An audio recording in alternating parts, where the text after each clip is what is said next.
प्रश्न क्रमांक दूसरे का पहला। तो क्या कह रहा है, प्रश्न क्रमांक 2 देखिए, निम्नलिखित स्थितियों को द्विघात समीकरणों के रूप में निरूपित कीजिए। यानी आपको रिप्रेजेंट करना है इसको किसमें, क्वाड्रेटिक इक्वेशन, यानी द्विघात समीकरण। तो आपको द्विघात समीकरण बनाना है इसका, बस इतना ही करना है। तो पहला हमें क्वेश्चन इसका दे रहा है दूसरे का कि एक आयताकार भूखंड का क्षेत्रफल 528 वर्ग मीटर है। कितना है, जो आपका एक भूखंड है उसका क्षेत्रफल कितना है, 528 वर्ग मीटर है। फिर क्या कह रहा है, क्षेत्र की लंबाई में चौड़ाई के दुगने से एक अधिक है। हमें भूखंड की लंबाई और चौड़ाई ज्ञात कीजिए। तो आपको देखो क्या कह रहा है, तो देखो तो आप प्रश्न क्रमांक कौन सा है आपका, ये प्रश्न क्रमांक दूसरे का पहला। तो हल, तो माना भूखंड की चौड़ाई, माना भूखंड की चौड़ाई x मीटर, इसमें दे रहा है, मीटर में दे रहा है ना, क्या x मीटर, तथा लंबाई, तो लंबाई इसकी आपकी क्या मानोगे, दुगने से क्या कह रहा है, 2 अधिक है। लंबाई कितनी होगी, 2x प्लस 1, कितनी होगी, 2x प्लस 1 मीटर है। कोई दिक्कत।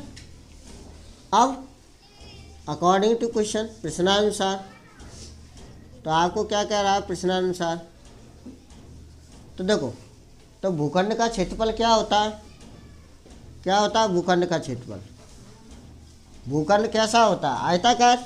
कैसा कह रहा है, यस ये आयताकार, कैसा दे रहा है, आयताकार। ठीक, तो देखो इसकी चौड़ाई क्या आपने x मानी है, और क्या कह रहा था, जो लंबाई है वो दुगने से कितनी है, दुगने से 1 अधिक है। तो ये इसकी क्या है, लंबाई है, ये इसकी क्या है, चौड़ाई, ब्रीथ है।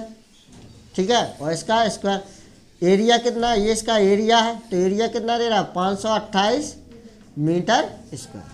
ठीक है, तो भूखंड का क्षेत्रफल आयताकार है, भूखंड का क्षेत्रफल क्या होगा, भूखंड का क्षेत्रफल बराबर कितना होता है, लेंथ इंटू ब्रीथ ही तो होता है। तो जो भूखंड का क्षेत्रफल कितना दे रहा है, 528 मीटर स्क्वायर, यही तो दे रहा है ना।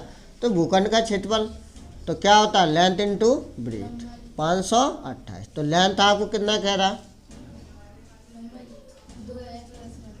ठीक है, यही तो दे रहा है, कितना दे रहा है, लंबाई आपको कितनी दे रहा है बताओ, 2x प्लस 1, और चौड़ाई आपको क्या दे रहा है, कितना दे रहा है, x बराबर 528 मीटर स्क्वायर। लिखना चाहो लिख दो आप। ठीक, 528। देखो x का s से गुणा करो, कितना हो गया, 2x स्क्वायर, इसका 1 से गुणा करोगे, x का पहले आप 2 से गुणा करोगे, 2x से, तो कितना हो गया, 2x स्क्वायर। फिर x का गुणा किससे करो, 1 से, तो कितना हो गया, 1x बराबर कितना दे रहा है आपको, 528। 528 को इधर लाओ, तो 2x square plus x minus 528। तो ये आपका एक द्विघात समीकरण बन गया। ठीक है ना, क्या बन गया आपका, ये एक द्विघात समीकरण। अतः यह एक अभीष्ट द्विघात समीकरण है। ठीक है, सीधे आप लिख सकते हो, अतः यह एक द्विघात समीकरण है, या अभीष्ट द्विघात। अभीष्ट का मतलब आवश्यक या रिक्वायर्ड। दो क्रमागत धनात्मक पूर्णांकों का गुणनफल 306 कितना दे रहा है, दो क्रमागत धनात्मक पूर्णांकों का गुणनफल कितना है, 306। हमें पूर्णांकों को ज्ञात करना है, यानी दो आपको लगातार संख्या है जिनका गुणनफल कितना दे रहा है, 306। तो माना दो क्रमागत धनात्मक पूर्णांक। तो देखो दो क्रमागत धनात्मक पूर्णांक क्या है, x तथा x प्लस 1 है। ठीक है, तो दो क्रमागत धनात्मक पूर्णांक क्या होगा, x प्लस 1 मान लिया हमने। ठीक है, अब देखिए आप अकॉर्डिंग टू क्वेश्चन, यानी प्रश्नानुसार, क्या प्रश्नानुसार। तो आप क्या करोगे, प्रश्नानुसार।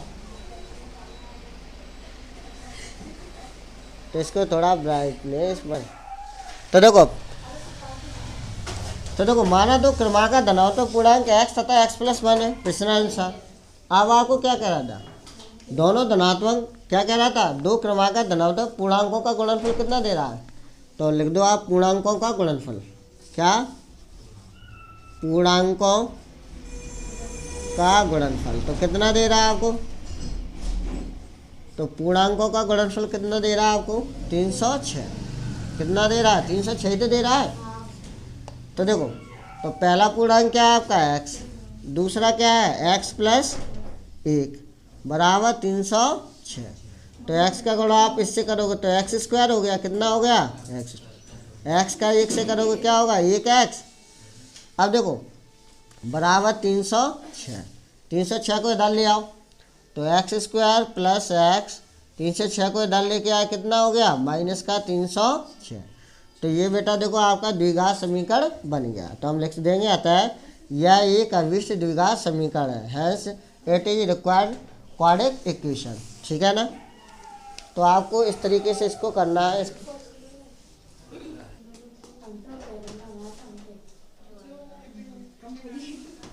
बच्चे आप स्क्रीनशॉट ले सकते हैं।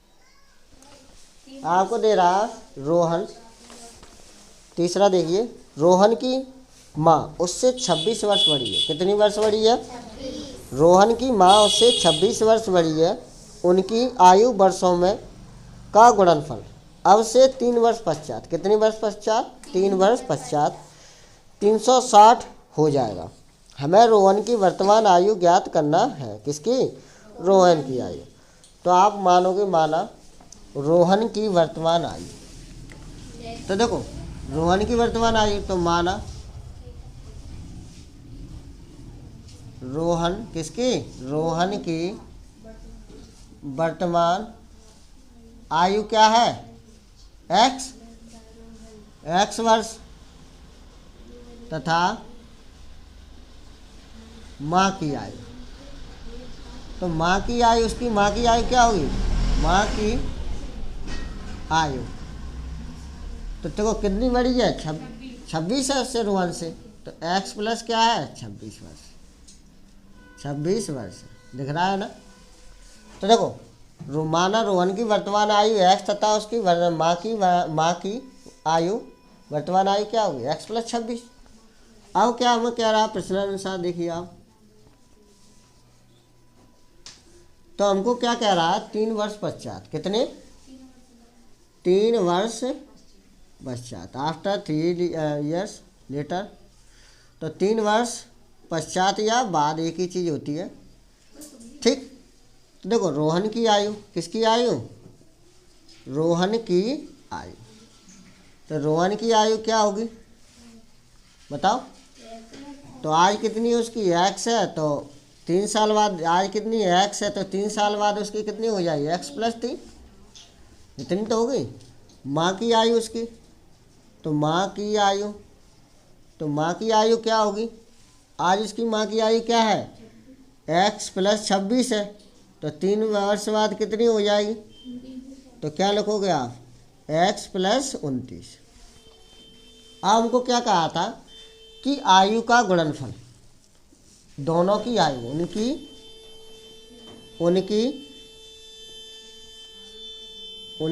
आयु का गुणनफल, उनकी आयु का गुणनफल कितना दे रहा है आपको, 360, यही तो दे रहा है ना। तो आयु क्या है आपकी, रोहन की क्या है, x + 3 है, उसकी माँ की क्या है, x + 29। दोनों की आयु का क्या करना है, गुणनफल करना है, यानी गुणा करना है, बराबर 360। तो x का x से करोगे भैया क्या आ जाएगा आपका, x², कितना आएगा। फिर x का 29 से करोगे क्या आएगा, 29x। ठीक। तो देखो x का x से किया, फिर x का 29 से किया तो 29x। अब 3 का x से करोगे आप तो क्या आएगा आपका, 3x। 3 का 29 से कर दो, 3 9 27 की 7 हासिल लाइन 2 और 3 दूनी 6, 6 और 2 कितना हो गया भाई, इतना ही तो होगा।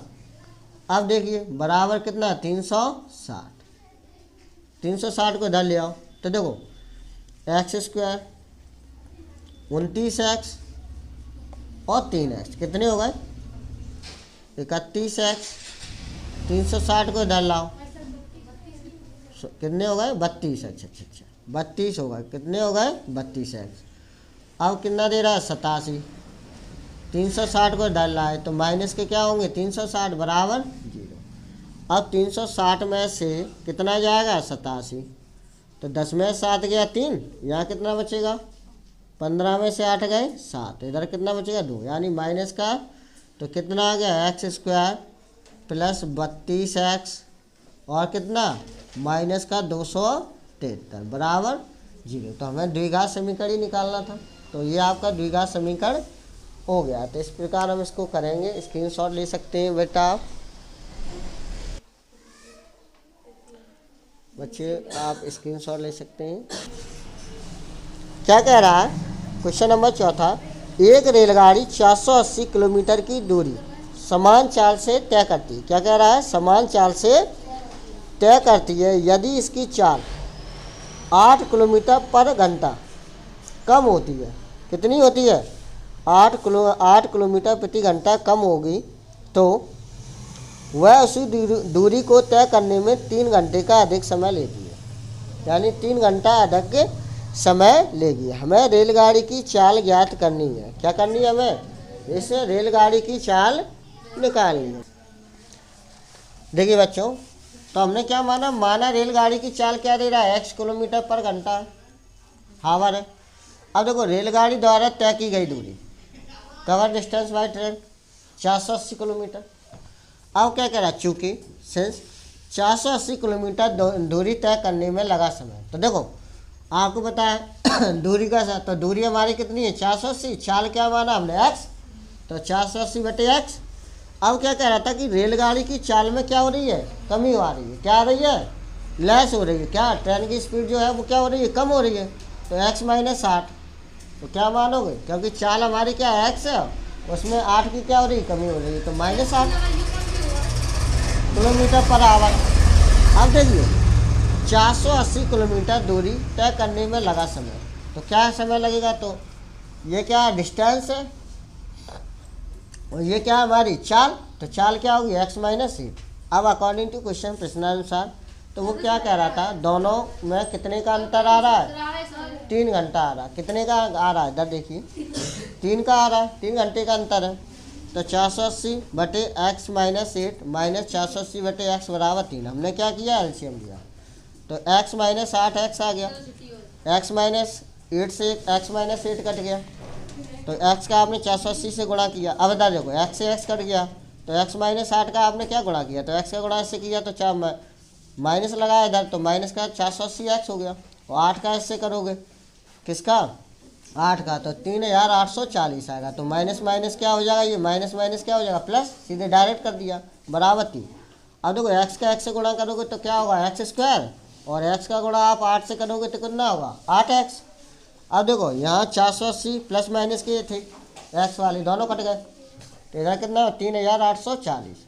अब देखो इसके नीचे बन मानो और कैची गुणा कर दिया बन का आप इससे गुणा करो, इसका इससे करो, तो 3 का करो 3x स्क्वायर माइनस 24x, और 1 का इससे गुणा करोगे तो कितना उतना ही आएगा। अब इसको आप क्या करो पक्षांतर कर लो, इधर ले आओ, तो माइनस का हो गया। अब देखो आपको इसमें क्या कॉमन दिख रहा है 3, कितना कॉमन है, तो 3 हमने इसमें से क्या लिया कॉमन लिया, तो यार कितना आया x square minus 8x minus 1280 इतना आ गया। तो हम लिख सकते हैं ये आपका क्या द्विघात समीकरण का फॉर्मेट ये होना चाहिए। कॉमन ले लो भाग